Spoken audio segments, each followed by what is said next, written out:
Halo, assalamualaikum. Kembali lagi dengan aku Nina Nadia Filanti di video mingguan saya di channel RSP. Nah, pada kesempatan kali ini aku mau ngebahas tentang bencana. Kenapa? Karena sekarang tuh lagi banyak banget gak sih kayak bencana kemana aja tuh longsor di gempa dan longsor di Cianjur, dan sekarang tuh lagi masuk musim hujan, dan di musim hujan tuh rawan banget gak sih? Selain penyakit ada lagi hal yang paling kita takuti itu yaitu banjir. Seperti yang kalian tahu, Cirebon tuh bener-bener banjir itu parah banget, apalagi sekarang ya. Waktu itu pernah aku sampai pulang jam 8 malam, maaf nih curhat sedikit, karena kebanjiran di kota. Jadi banyak tergenang sampai hampir setengah meter kayaknya. Nah, apa aja sih yang kita harus lakukan kalau biar kita tuh terhindar dari banjir? Dan kalau udah banjir terjadi, apa yang harus kita lakukan? Nah, sebelum kita masuk pembahasan banjirnya, kita itu mau ngebahas tentang bencana. Apa sih bencana itu?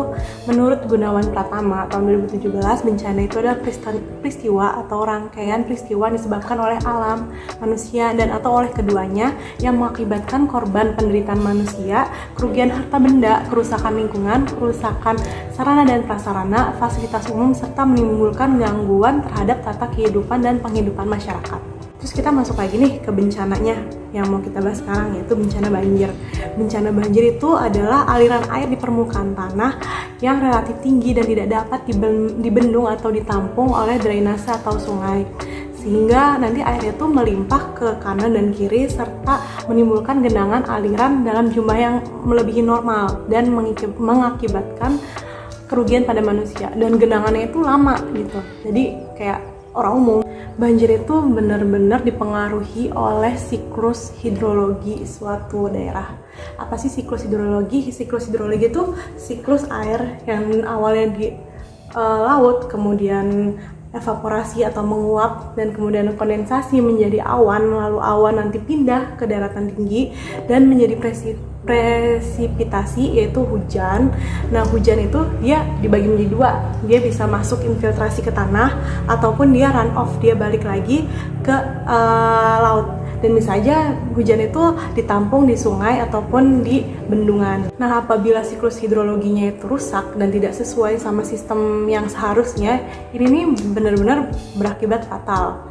Karena air tuh bingung dia harus kemana, kayak saluran yang nggak ada, air tanahnya udah nggak ada, dia nggak bisa nyerap ke tanah. Nah, makanya ini yang menyebabkan banjir. Nah, dari siklus hidrologi itu kita tuh bisa mengetahui info apa-apa aja sih yang mempengaruhi banjir. Sebenarnya kita tuh dipermudah banget sama adanya peta-peta, kayak peta-peta aliran sungai di Kabupaten Cirebon, daerah aliran sungai gitu atau DAS. Kemudian ada peta curah hujan di Kabupaten Cirebon, jadi makin ungu itu curah hujannya makin besar. Kemudian ada juga peta kemiringan lereng di Kabupaten Cirebon. Nah, ini nih bakal ngaruh ke runoff. Jadi kalau misalkan makin lereng, makin terjal, makin miring, itu air biasanya datang ke tempat itu. Nah, tempat yang itu tuh yang harus diperhatikan biar nggak menjadi banjir. Dari peta-peta tersebut didapatkan parameter-parameter banjir.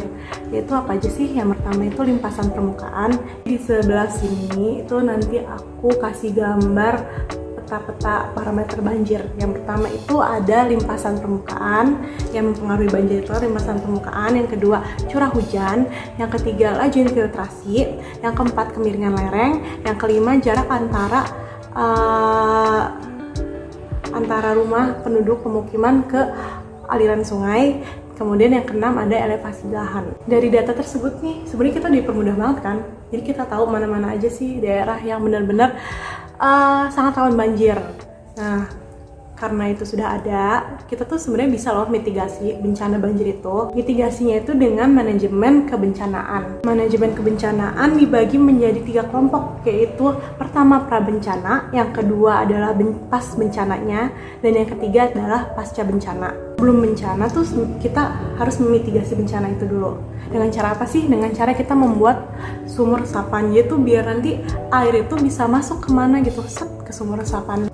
Jadi fungsinya sumur resapan itu untuk mengalirkan air ke dalam tanah. Ini itu juga bagus loh untuk kita sebagai tabungan saat musim kemarau. Kemudian untuk prabencana dengan memitigasinya itu dengan cara membuat tanggul-tanggul di sepanjang sungai. Jadi misalkan airnya naik masih aman karena ada tanggulnya. Itu juga mitigasi bencana itu ada subbabnya lagi, yaitu kesiapsiagaan. Jadi kesiapsiagaan tuh kita harus kasih tahu nih ke warga, kalau misalkan ada bencana harus begini, kalau misalkan ada bencana harus pergi ke tempat ini. Jadi itu sosialisasi itu sangat penting kepada warga biar warga tuh nggak kebingungan. Jadi warga tuh misalnya ada bencana tuh udah siap gitu. Dan petunjuk arah untuk jalur evakuasi biar orang-orang tuh tahu kalau misalkan ada bencana ini kita harus kemana. Sebelum bencana juga sebaiknya kita tuh punya peringatan. Kalau di Jepang itu kan kadang kalau misalnya mau ada bencana ada SMS gitu kan ya. Kalau di Indonesia kan belum sampai situ. Lebih baik kayak di Indonesia itu ada peringatan sebelum terjadi bencana.